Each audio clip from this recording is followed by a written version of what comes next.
नमस्कार दोस्तों, स्वागत है आप सभी का। मेरा नाम है प्रेमपाल सिंह और आप जुड़ चुके हैं द्रोणादिविजन यूट्यूब चैनल से। हम डिस्कस कर रहे हैं जीएस और जीके का प्रैक्टिस सेट। तो ये 8 बज चुके हैं, आप जल्दी से कनेक्ट हो जाइए और क्लास को फटाफट से शेयर कर देंगे। कमेंट जरूर कीजिएगा क्लास के बाद ना, बहुत कम लोग कमेंट करते हैं। कमेंट जरूर कीजिए क्लास के बाद, जो भी आपका फीडबैक है क्लास देखने के बाद जरूर शेयर करें कमेंट बॉक्स में। हमारा जो टारगेट है वो एसएससी जीडी का एग्जाम है और आरआरबी एनटीपीसी का एग्जाम है, जिसको टारगेट लेकर हम चल रहे हैं। ठीक है, तो आपको कुछ नहीं करना है, बस घर पे अच्छे से थ्योरी की स्टडी करना है। थ्योरी अच्छे से पढ़ना है आपको, हिस्ट्री की, ज्योग्राफी की, पॉलिटी की, इकोनॉमी की, साइंस की, अच्छे से थ्योरी पढ़ना है। अगर किसी कोई टॉपिक में डाउट है, जो चीज आपको समझ नहीं आ रही है, तो कमेंट करके जरूर बताएं। किसी भी सब्जेक्ट का हो, कोशिश करेंगे उस पर एक अलग से क्लास आ जाए। ठीक है, तो शुरू करते हैं हम। हमारा आज का प्रश्न है पहला, ये देखिए, what is the primary objective of PM किसान स्कीम। पीएम किसान जो योजना है, पीएम किसान जो योजना है उसका प्राथमिक उद्देश्य क्या है। पीएम किसान जो योजना है उसका मुख्य उद्देश्य क्या है, बता दो भाई जल्दी से, सभी लोग बता देंगे। तो एक बार ऑप्शन देख लीजिए। To provide health insurance to farmer, किसानों को स्वास्थ्य बीमा प्रदान करना, हेल्थ इंश्योरेंस प्रदान करना, तो ये तो गलत हो जाएगा, है ना, ये गलत है। फिर to provide pension to farmers, किसानों को पेंशन देना, ये भी गलत है।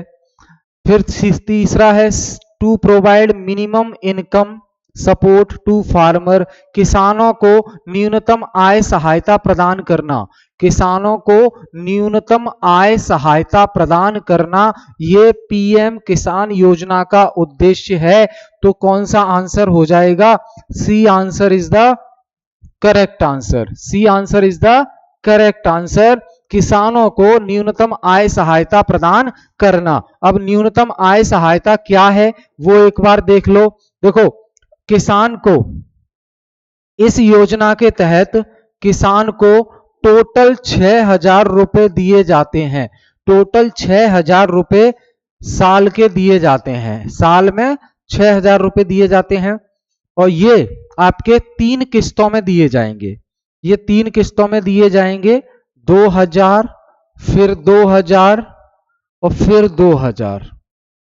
इस प्रकार जो है ये किसानों को न्यूनतम आय के आधार पर मदद करने के लिए, किसानों को न्यूनतम आय सहायता प्रदान करने के लिए पीएम किसान स्कीम लॉन्च की गई नरेंद्र मोदी के द्वारा, प्रधानमंत्री किसान सम्मान निधि योजना। ठीक है, प्रधानमंत्री किसान सम्मान निधि योजना। ठीक है, पीएम किसान, पूरा नाम क्या है इसका? प्रधानमंत्री किसान सम्मान निधि योजना, किसान सम्मान निधि योजना। ठीक है, ये इसका पूरा नाम है। ठीक है भाई, तो याद रखेंगे, भूलना नहीं है। बहुत बढ़िया। आगे हम बात करें, which scheme aims to provide LPG connections to women below the poverty line. ऐसी महिलाएं जो गरीबी रेखा के नीचे आती हैं उनको एलपीजी सिलेंडर मुफ्त में देना, है ना। गरीबी रेखा से नीचे की महिलाओं को एलपीजी कनेक्शन प्रदान करने के लिए कौन सी योजना बनाई गई? बताओ भाई, ये तो परिचित होंगे इससे आप, कि जो गरीबी रेखा से नीचे महिलाएं आ रही हैं, बिलो पॉवर्टी लाइन जो महिलाएं हैं, उनको एलपीजी के कनेक्शन प्रोवाइड करना, एलपीजी के कनेक्शन प्रदान करना, वो कौन सी योजना है?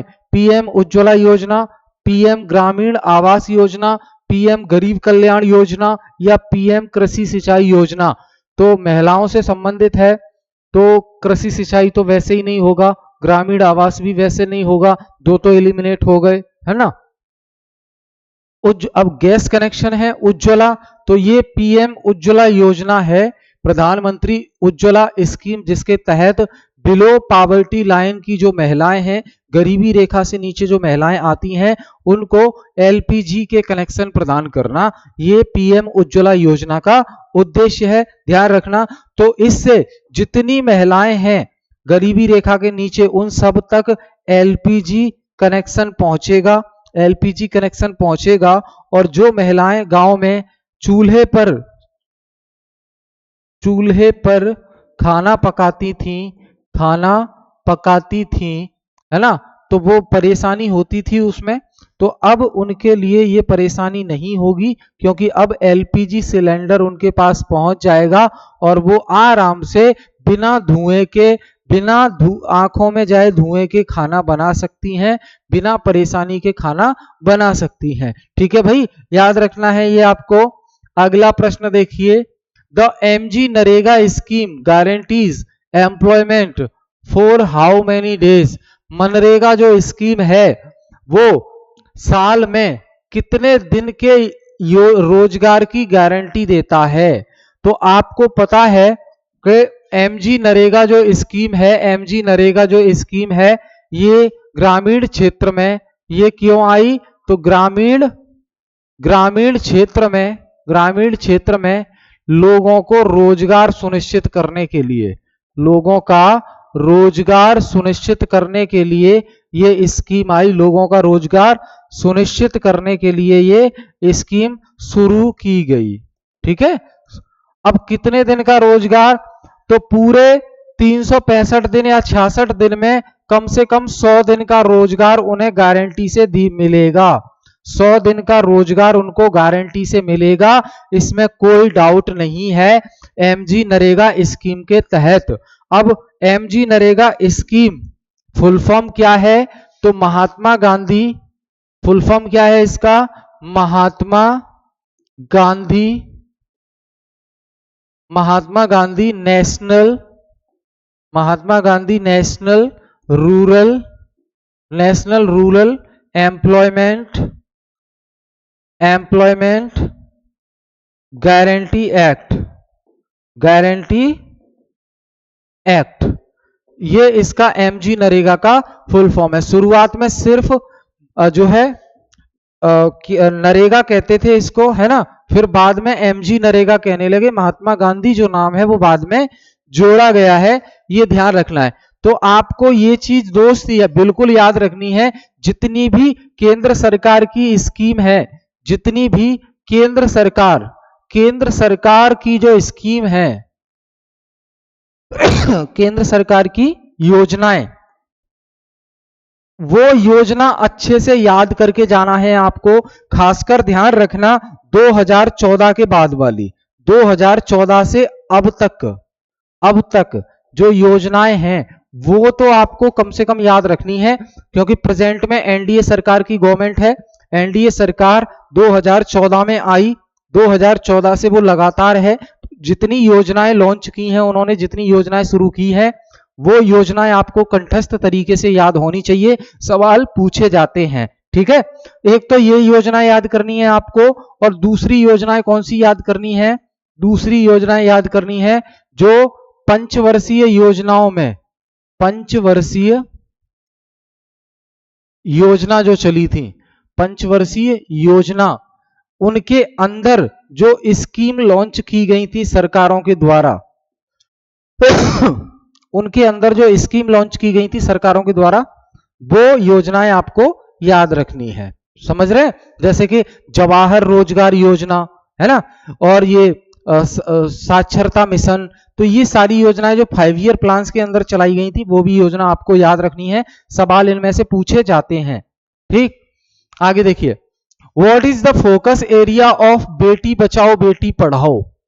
बेटी बचाओ बेटी पढ़ाओ का फोकस एरिया क्या है, बेटी बचाओ बेटी पढ़ाओ योजना का मुख्य उद्देश्य क्या है, तो देखते हैं भाई। पहला है विमेन एम्पावरमेंट, महिला सशक्तिकरण इसका उद्देश्य है।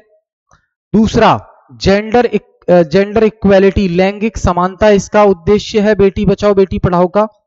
तीसरा to improve child sex ratio and promote girls education, तो जो चाइल्ड सेक्स रेशियो है, जो लिंग अनुपात है, उसको प्रमोट करना और महिलाओं की शिक्षा को बढ़ावा देना, महिलाओं की शिक्षा को बढ़ावा देना, ये इसका उद्देश्य है। तो C answer is the correct answer, C answer जो है करेक्ट आंसर हो जाएगा बेटी बचाओ बेटी पढ़ाओ का, लड़कियों के लिंगानुपात को सुधारना और शिक्षा को बढ़ावा देना, लड़कियों के लिंगानुपात को सुधारना और शिक्षा को बढ़ावा देना, ये बेटी बचाओ बेटी पढ़ाओ स्कीम का मुख्य उद्देश्य है। ये बिल्कुल भूलना नहीं है आपको, ये बिल्कुल भूलना नहीं है आपको, ठीक है, ध्यान रखेंगे आप। What is the purpose of PM Jan Dhan योजना? प्रधानमंत्री जनधन योजना का उद्देश्य क्या है दोस्त? प्रधानमंत्री जनधन योजना, प्रधानमंत्री जनधन योजना PMJDY, प्रधानमंत्री जनधन योजना का उद्देश्य क्या है?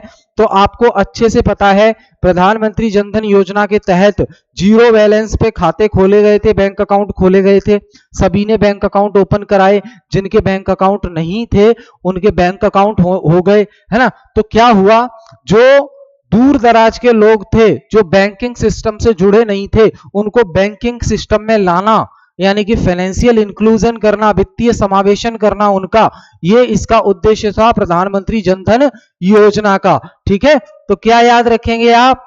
टू प्रोवाइडिंग फाइनेंशियल इंक्लूजन, यानी कि वित्तीय समावेशन प्रदान करना, वित्तीय समावेशन प्रदान करना प्रधानमंत्री जनधन योजना का उद्देश्य था।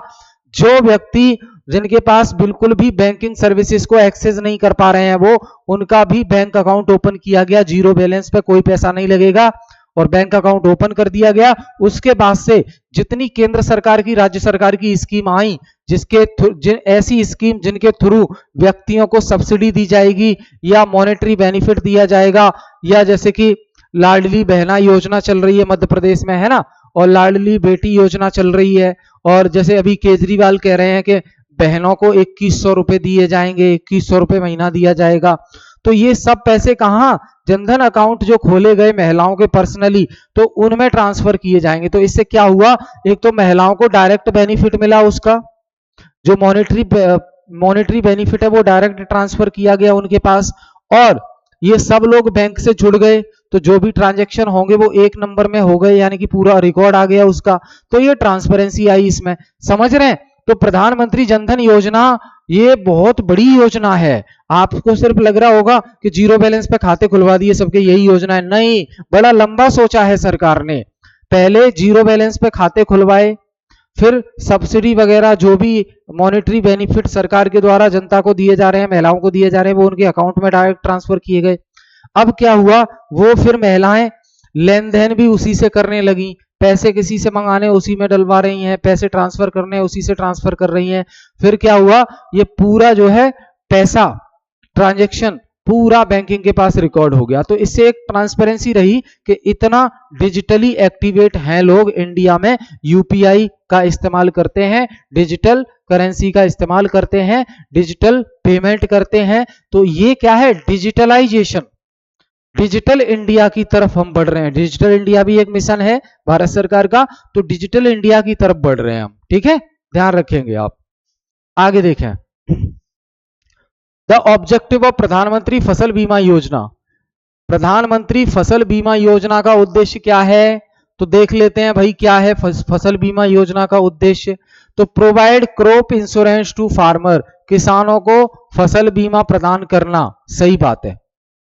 प्रधानमंत्री फसल बीमा योजना का उद्देश्य क्या है, किसानों को फसल बीमा प्रदान करना, यानी कि किसानों की फसल अगर बेकार हो जाए तो उस पर एक बीमा का पैसा उनको मिल जाए, जिससे जो उनका नुकसान हुआ है उसकी पूरी 100% नहीं तो थोड़ी बहुत भरपाई उसकी हो जाए, ठीक है, याद रखेंगे। अगले ऑप्शन देख लीजिए आप, आंसर तो ये हो गया, प्रोवाइड इरिगेशन फैसिलिटी, सिंचाई की सुविधा देना, ये नहीं है, है ना। Providing fertilizer seed subsidize rates, ये भी नहीं।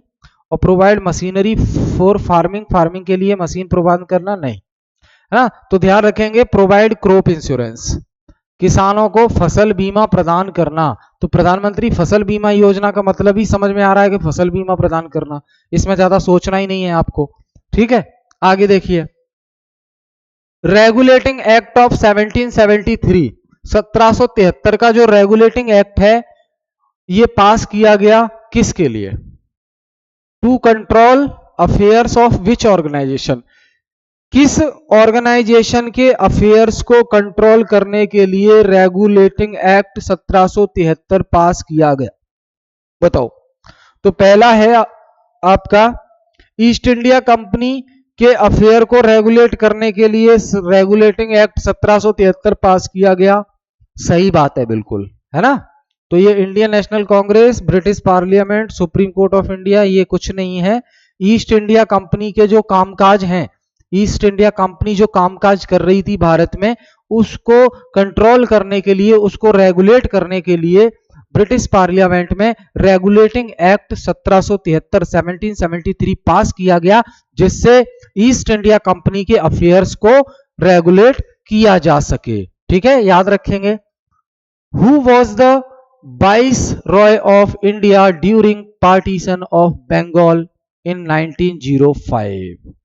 बताओ भाई, 1905 में बंगाल विभाजन के समय भारत का वाइसराय कौन था? 1905 में बंगाल विभाजन के समय, 1905 में बंगाल विभाजन के समय वाइसराय कौन था भारत का? तो लॉर्ड कर्जन। कौन था? Lord Curzon. ये याद रखना है आपको, लॉर्ड कर्जन। अब आपके लिए सवाल है, आपके लिए सवाल है जिसका जवाब आप कमेंट में जरूर देंगे, है ना। सवाल क्या है? सवाल नंबर 1 क्या है कि सहायक संधि, सहायक संधि, सब्सिडरी अलायंस, सहायक संधि किसने चलाई? सहायक संधि जो है किसने चलाई? बताओ भाई, सहायक संधि किसने चलाई? बताओ, सहायक संधि किसने चलाई? तो सहायक संधि का आंसर देना है। और दूसरा सवाल क्या आंसर देना है आपको? दूसरा सवाल है हड़प नीति। हड़प नीति ये किसने चलाई? ठीक है, ये दो आंसर आपको दे दीजिए। बड़े ही आसान सवाल हैं, बड़े ही आसान सवाल हैं। ठीक है, तो ये ध्यान रखना है। क्लियर? सहायक संधि, सब्सिडरी अलायंस और हड़प नीति, पॉलिसी ऑफ एनेक्सेशन, जिसके तहत झांसी, सतारा इनको कैप्चर किया गया था। तो ये हड़प नीति किसने चलाई थी, ये आपको बताना है। क्लियर? आगे देखिए, विच soil is most suitable for cotton cultivation? कपास की खेती के लिए कौन सी मिट्टी सबसे उपयुक्त है? कपास की खेती के लिए, कपास की खेती के लिए कौन सी मिट्टी सबसे उपयुक्त है? आंसर दीजिए। Red soil, black soil, laterite soil या सैंडी सॉइल? तो देखो, कपास की खेती, कपास की खेती अच्छी होती है किस मिट्टी में अच्छी होती है? तो वो ब्लैक सॉइल में। किस में होती है? Black soil. ठीक है, ध्यान रखेंगे, ब्लैक सॉइल में जो कपास की खेती है, कॉटन प्रोडक्शन है, वो सबसे अच्छा होता है। ये ध्यान रखना है आपको, कपास की खेती कहां होती है? ब्लैक सॉइल में होती है, उसके लिए उपयुक्त यही है। आगे देखिए, which protocol is used to transfer files between computers? निम्नलिखित में से वो कौन सी प्रोटोकॉल है जो यूज की जाती है फाइल को ट्रांसफर करने के लिए एक नेटवर्क से दूसरे नेटवर्क पर? ठीक है, यानी कि ये देखिए, ये है एक कंप्यूटर, ये है एक कंप्यूटर और ये है आपका दूसरा कंप्यूटर। ठीक है, कंप्यूटर 2, कंप्यूटर 1। इस कंप्यूटर से फाइल ट्रांसफर की जाएगी, यहां पे फाइल ट्रांसफर की जाएगी नेटवर्क के थ्रू, नेटवर्क के थ्रू फाइल ट्रांसफर की जाएगी। तो ये फाइल ट्रांसफर करने पे जो प्रोटोकॉल इस्तेमाल हो रहा है इंटरनेट में, वो कौन सा प्रोटोकॉल है? तो सीधी सी बात है, FTP। यानी कि FTP का मतलब है file transfer protocol, file transfer protocol. कौन सा प्रोटोकॉल? फाइल ट्रांसफर प्रोटोकॉल इसमें इस्तेमाल किया जा रहा है। कौन सा प्रोटोकॉल? File transfer protocol. आपको याद रखनी है, देखिए ये कंप्यूटर में ये शब्दावली बहुत पूछे जाते हैं, जैसे कि ये देखिए, और यहां पे देखिए, जैसे HTTP, HTTP है ना, और फिर HTML, ठीक, और यहां पे देखिए JPEG, ठीक, और फिर ये तो आपने देखा ही होगा URL, है ना, और इसके अलावा जो है IP और फिर TCP, है ना। ये कुछ है, मतलब बहुत सारे हैं, तो HTTP का फुल फॉर्म याद रखना है आपको, ये लगातार पूछे जाते हैं एग्जाम में। HTTP का फुल फॉर्म है hyper text transfer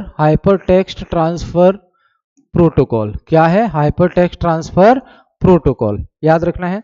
HTML hyper text markup language. क्या है? Hyper text markup language. JPEG joint picture expert group. ठीक। URL uniform resource locator.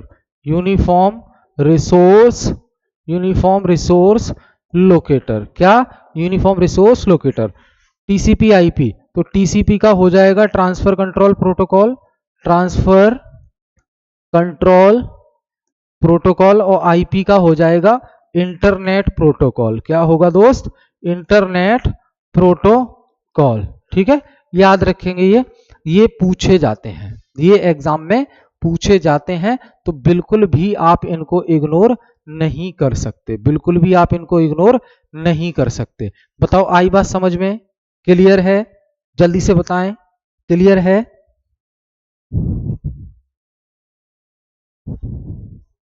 ठीक है, तो ये आपको याद रखना है। बहुत बढ़िया। ठीक है, तो इस क्लास में हमने ये डिस्कस किए, बाकी और थोड़ा सा देख लेते हैं। यहाँ पे ये देख लीजिए, जैसे यहाँ पे हम बात करते हैं जैसे हार्डवेयर पार्ट की, कंप्यूटर हार्डवेयर पार्ट। तो हार्डवेयर पार्ट वो है जिसे हम टच कर पाए,